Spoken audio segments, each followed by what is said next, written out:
경험이 있으시기를 간절히 바랍니다. 오늘 모든 사람들이 세상을 살아가면서 바라는 것 한 가지가 있다면 무엇일까요? 그것은 예외 없이 행복입니다. 사람들에게 왜 사십니까? 라고 물어보면은 행복하게 살려고요 라고 대답들을 많이 합니다. 우리 인간 내면의 깊은 갈망은 바로 행복하게 살고 싶다는 것입니다. 그렇다면 행복은 무엇이며 그리고 어떻게 살아야 행복할 수가 있습니까?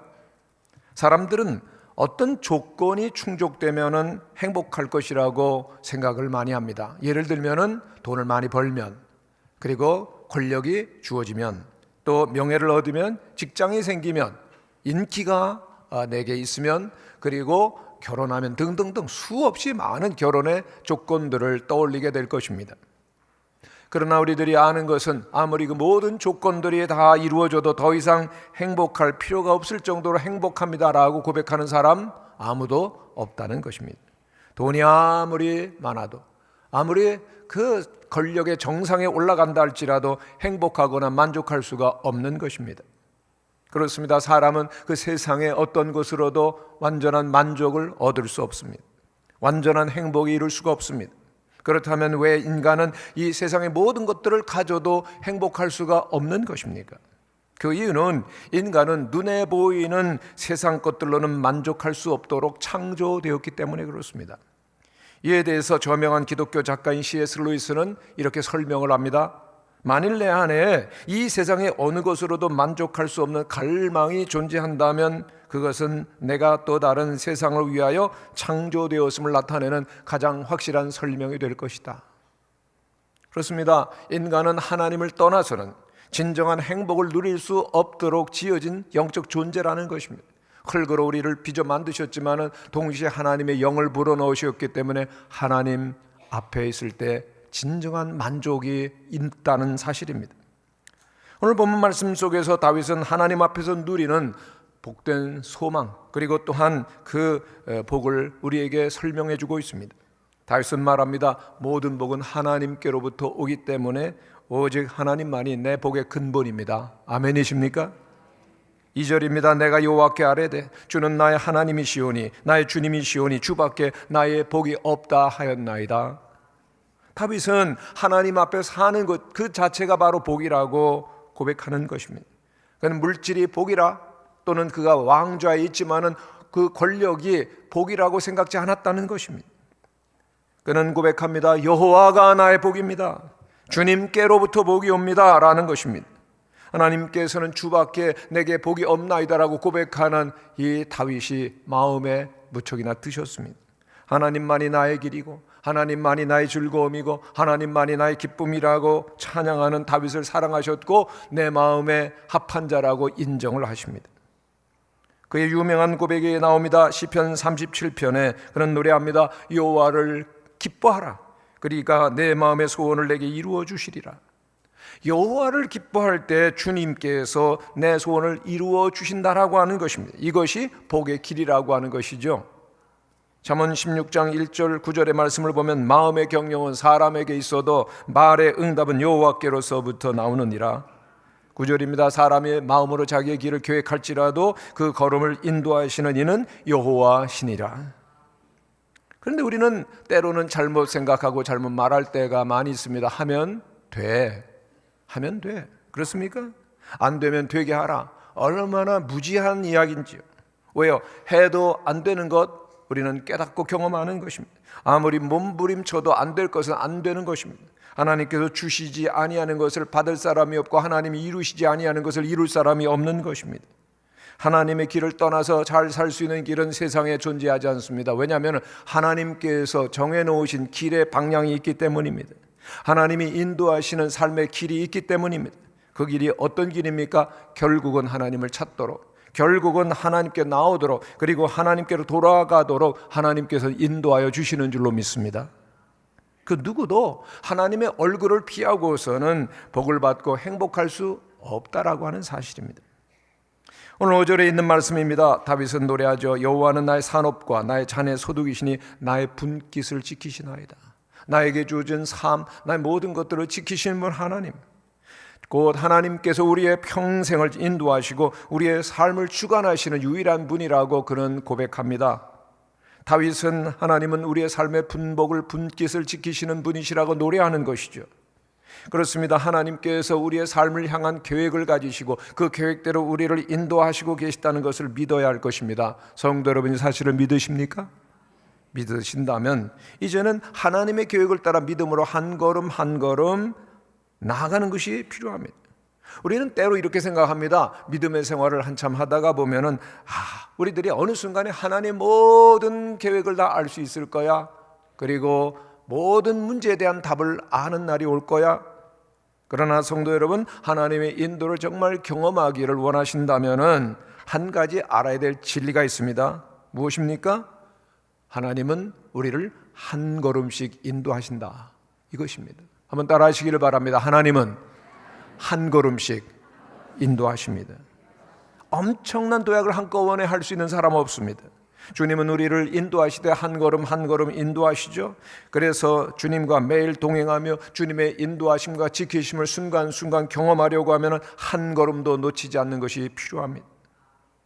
하나님은 모두 다 보여주지 않으세요.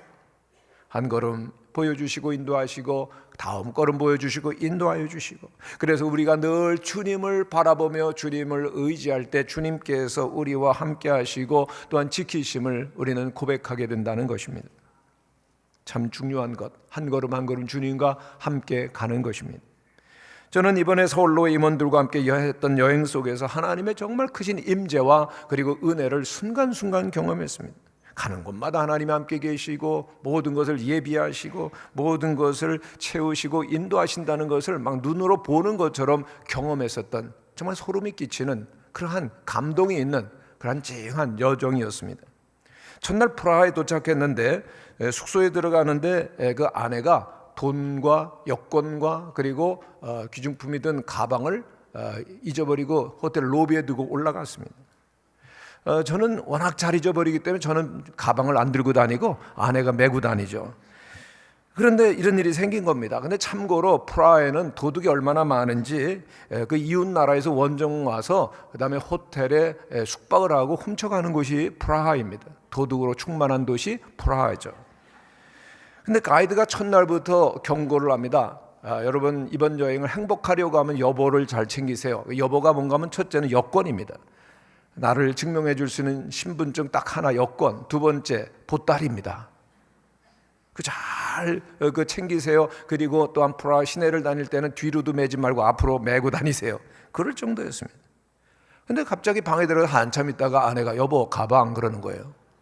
뭐? 그랬더니 없는 거예요. 그래서 막 얼굴이 하얘져 가지고서 호텔 로비로 달려가 봤더니 아무도 없는 로비에 가방 하나가 딱 놓여져 있습니다. 선교사님에게 그 얘기를 했더니 이건 기적이라는 겁니다.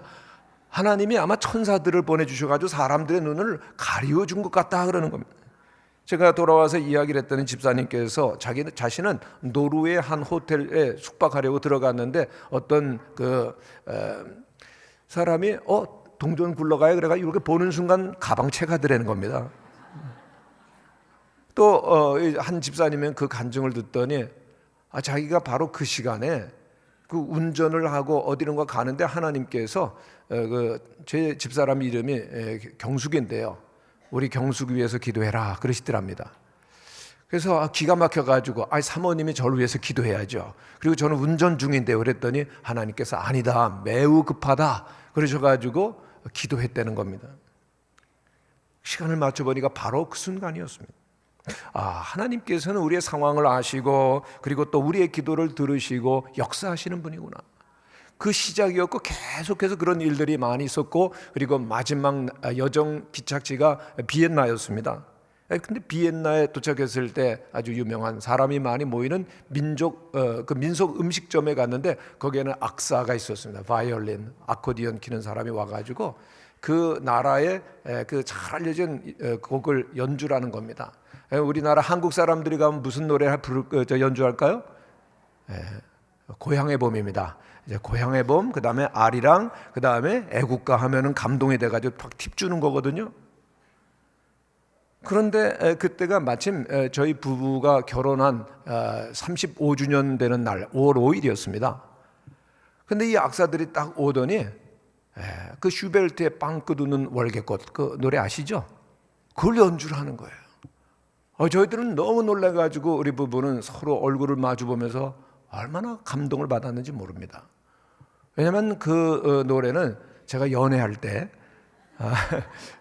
처음으로 사랑을 고백하면서 프로포즈를 하며 부른 노래거든요. 성가대 수준이 다르네요.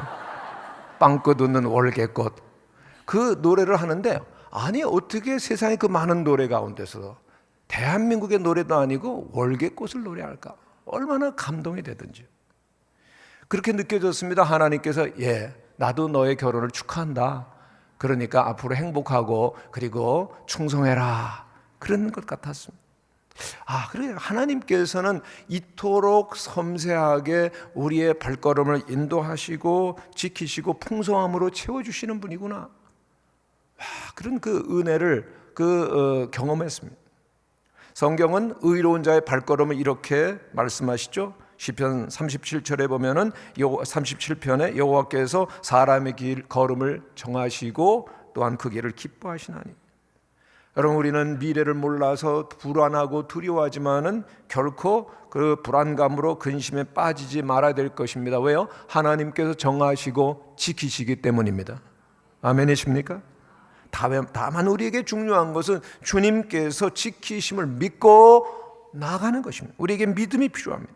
11절에 주님만 믿고 나아가는 자에게 약속된 축복이 얼마나 놀라운 것인가를 보게 됩니다. 주께서 생명의 길을 내게 보이시리니 주의 앞에는 충만한 기쁨이 있고 주의 오른쪽에는 영원한 즐거움이 있나이다. 여러분, 우리 주님을 모시고 나아갈 때 생명의 길이라는 겁니다. 그리고 또한 주의 앞에는 충만한 기쁨, 주의 오른쪽에는 영원한 즐거움이 있다는 겁니다. 성도 여러분, 이러한 영원한 즐거움, 충만한 기쁨을 매일매일 경험하고 계십니까? 만일 이와 같은 경험을 하고 싶다면 다윗과 같은 고백이 필요한 것이죠. 다윗은 8절에서 어떻게 고백하죠? 내가 여호와를 항상 내 앞에 모시며 그가 나의 오른쪽에 계심으로 내가 흔들리지 아니하리로다. 정말 우리 모든 성도들께서 이와 같은 고백을 하게 되시기를 바랍니다. 그렇습니다. 그리스도를 믿는 그리스도인의 인생, 예수님을 믿는 인생이라고 하는 것은 항상 하나님 앞에서 그리스도 예수와 더불어 나아가는 것입니다. 다윗은 어땠습니까? 항상 여호와만을 모시겠다라고 하는 의지가 분명합니다. 다윗의 인생에서 가장 중요한 일이 무엇일까요? 하나님 앞에 사는 것입니다. 다윗의 생애 가운데 가장 소중한 결단, 결심의 첫 번째가 무엇입니까? 여호와 앞에서 살겠다는 것입니다. 성도 여러분, 오늘 우리들이 기뻐하지 못하는 이유가 뭡니까? 행복하지 못하는 이유가 무엇입니까? 문제가 많다고요? 상황이 어렵다고요? 아닙니다. 오늘 우리의 마음이 불신과 불만으로 가득 채워져 있기 때문에 하나님을 내 앞에 모실 수가 없고 하나님이 우리의 영혼 속에 들어오실 수가 없기 때문에 행복하지 못한 것이죠. 그리고 하나님이 마음속에 계시지 않으면 그 누구도 그 마음은 텅 빈 상태가 되고, 그리고 텅 빈 마음엔 우울증이 시작이 됩니다. 여러분, 우울증은 얼마나 무서운지 그 마음의 암과 같다라고 그렇게 얘기를 합니다. 그래서 마음의 암이라고도 표현하는데, 우울증에 걸리면은 생각과 결심과 정신세계가 다 무너져 버립니다. 영혼의 기쁨과 즐거움 다 빼앗겨 버립니다. 무서운 것은 건강했던 몸까지 망가지고, 그리고 삶의 모든 것을 어둡게 하고 무력하게 만드는 것이 우울증이죠. 사람이 우울증에 빠지면 시도 때도 없이 근심하고 마음 깊은 곳에서 나오는 한숨이 푹푹 쉬어지는 겁니다. 한 정신신경과 의사가 우울증을 20년간이나 이렇게 치료를 했는데 완치가 어렵다는 생각 때문에 참 고통스러웠습니다. 왜 우울증은 치료를 해도 금방 재발되는 걸까? 모두 잘 살고 행복하려고 하는데 왜 우울증 환자들은 자꾸 죽고자 생각만 하고 그리고 실제로 자살을 시도하는 걸까? 고통스러웠어요. 그래서 이 문제에 대한 답을 얻으려고 의사는 내가 직접 우울증 환자가 되어봐야 되겠다라고 하는 결심을 하게 되었습니다. 여러분, 우울증 환자가 되려면 어떻게 하면 되죠? 그래서 우울증 환자를 살펴봤어요. 그랬더니 먼저 얼굴이 어둡고 굳어져 있는 겁니다. 저렇게 하면 되는구나. 나도 얼굴을 굳게 하고 어둡게 해야지. 그리고 또 가만히 보니까 무슨 말을 하든 한숨을 푹푹 내쉬는 겁니다. 아, 저거구나. 나도 한숨 내쉬어야지. 그리고 한 2주 동안 의도적으로 표정도 어둡게 합니다. 한숨도 쉬어보게 합니다. 그런데 진짜 아침부터 땅이 꺼져라 한숨 푹 내쉬는 겁니다. 그랬더니 정말 우울증 증세가 찾아오더랍니다. 한숨이 많아지면 많아질수록 기분도 쫙 가라앉고요. 자기의 의지와 무관하게 의욕이 상실되고 또한 마지막엔 정말 죽고 싶은 생각까지 들더라는 겁니다. 우울증 환자 되는 거 어렵지 않아요. 커튼 딱 닫고서는 얼굴 굳게 하고 한숨 푹푹 쉬면 되는 겁니다. 그러나 그건 그리스도인의 모습은 아니죠. 정말 우리가 그리스도인이라면 우리들은 아침마다 깨어나서 하나님을 바라보며 그리고 찬양함으로 기쁨을 연습해야 될 줄로 믿습니다. 여러분, 사람이 슬퍼지면 울게 되고 계속해서 울면 슬퍼지는 것이죠. 반면에 우리들이 기쁘면 웃게 되고 자꾸만 웃으면 기뻐지는 겁니다. 정말로. 기쁨이 없으십니까? 그렇다면 웃으시기를 바랍니다. 옆에 분과 인사하시기를 바라면 웃으며 삽시다. 여러분 참 신기해요. 웃으며 삽시다 그러면서도 웃질 않으세요? 얼굴이 굳으셔가지고. 여러분, 우리 그리스도인들은 정말 마음으로부터 웃음을 연습해야 되는 거예요. 한숨을 쉬어야 되는 상황이 물론 있으실 겁니다. 한숨이 저절로 나오려고 할 때 거부해야 됩니다. 거절해야 됩니다. 오히려 한숨을 쉬는 대신에 찬송을 불러보는 겁니다. 왜요? 주님이 바로 우리 앞에 계시기 때문입니다. 그럴 때 하나님의 영이 임하시고 하나님의 역사가 시작이 됩니다. 내 영혼에 억눌렸던 것들이 조금씩 풀려가는 것을 경험하게 될 것입니다. 예배 시간만 찬양하지 마시고 여러분의 순간순간 삶의 여정 가운데 찬양을 하시기를 축원합니다. 여러분, 성경에 보면 찬양을 하면 감옥문이 열리고 그리고 또한 착고들이 채워진 것들이 풀려지고 또한 귀신들이 떠나간다고 했습니다. 할렐루야! 찬양의 힘이 있습니다.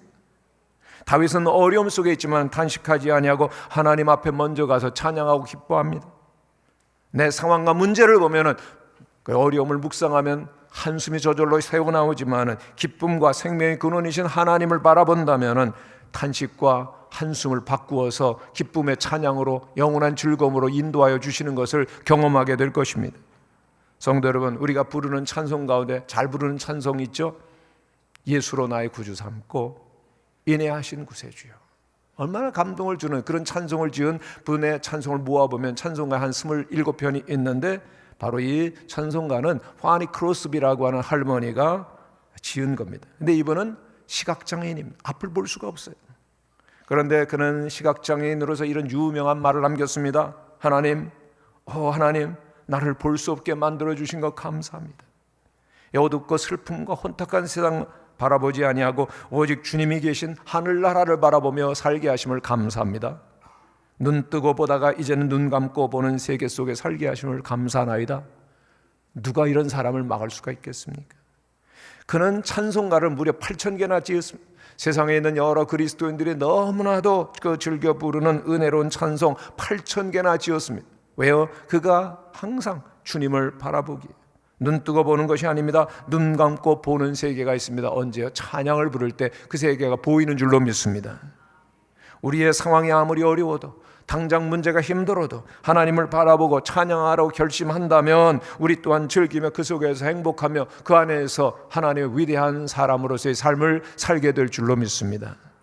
다윗은 그의 시편 가운데서 하나님이 어떤 분인가, 다윗에게 하나님이 어떤 분인가를 계속해서 고백합니다. 5절에서 여호와는 우리의 분깃을 지키시는 분, 6절에서는 우리의 살 것 곧 기업을 허락하여 주시는 분, 7절에서는 우리가 밤과 낮으로 훈계하시고 또한 교훈하시는 분이라고 고백하죠. 8절에 보면 그 하나님께서 바로 내 곁에 계시고 우리가 흔들리지 아니하도록 우리를 붙잡아 인도해 주신다. 8절을 보십시오. 내가 여호와를 내 앞에 모시며 그가 내 오른편에 계심으로 내가 흔들리지 아니하니이다. 아멘. 무슨 말입니까?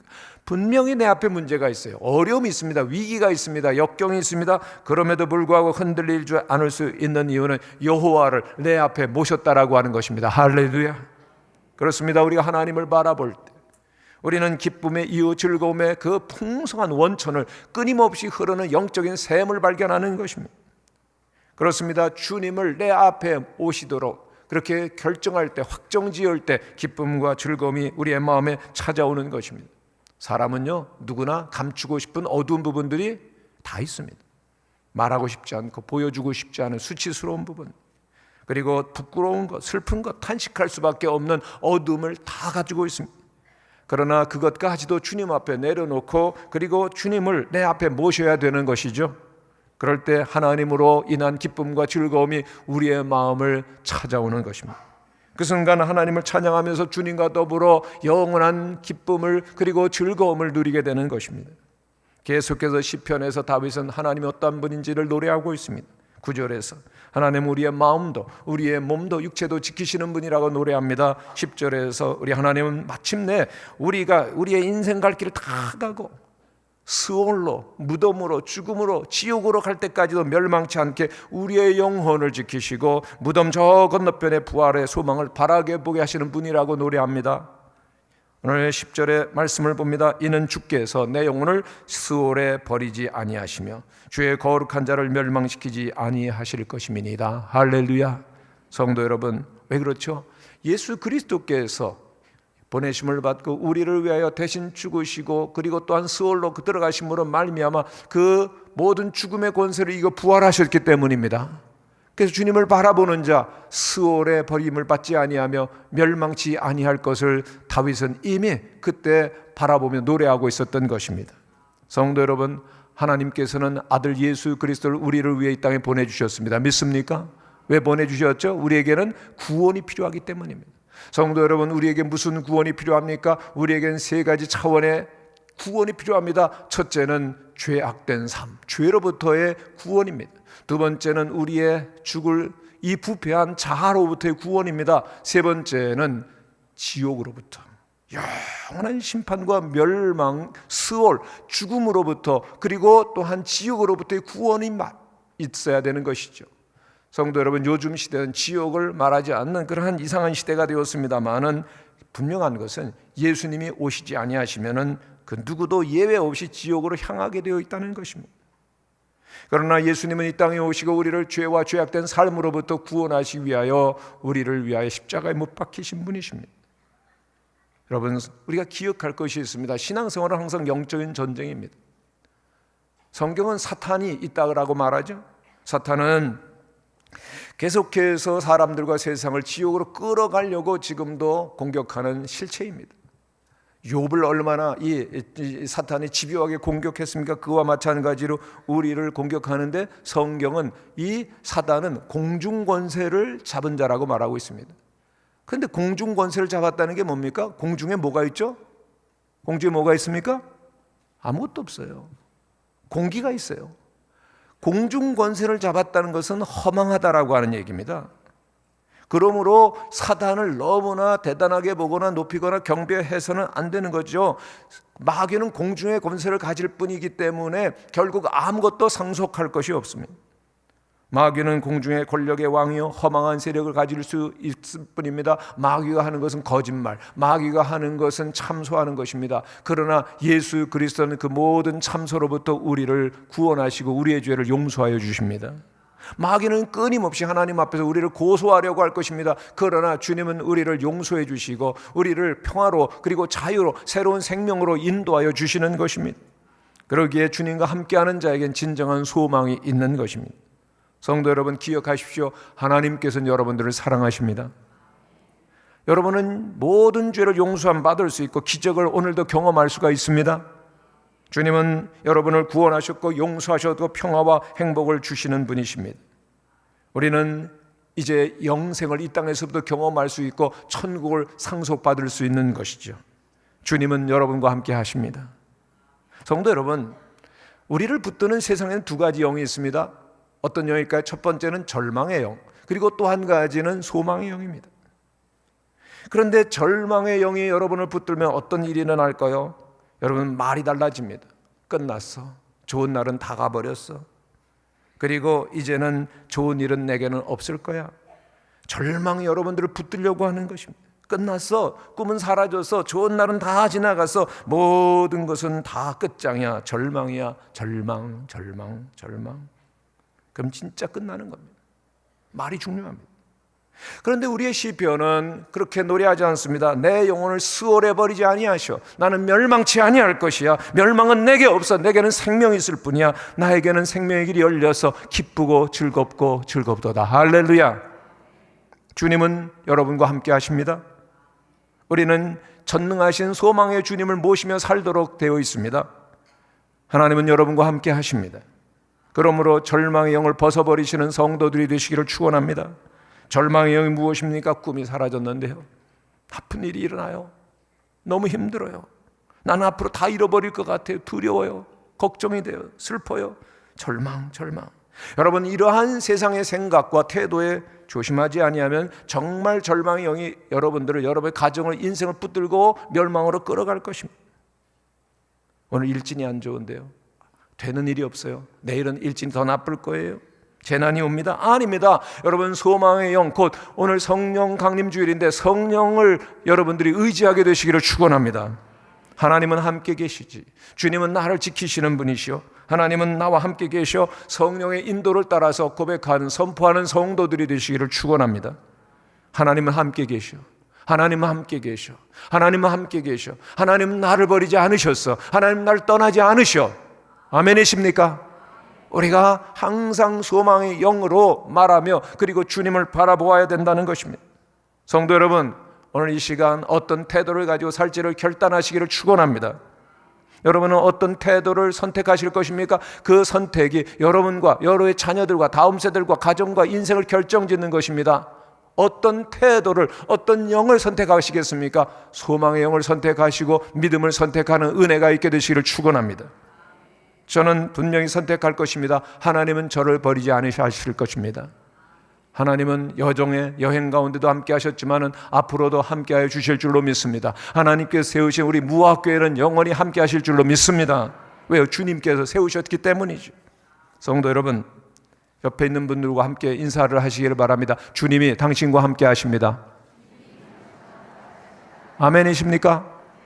절망처럼 보여도 소망이 있습니다. 아멘. 그렇습니다. 이제부터는 당신에게 하나님께서 꿈을 주시고 소망의 날들이 펼쳐질 것입니다. 아멘. 우울함을 벗어버리시기를 축원합니다.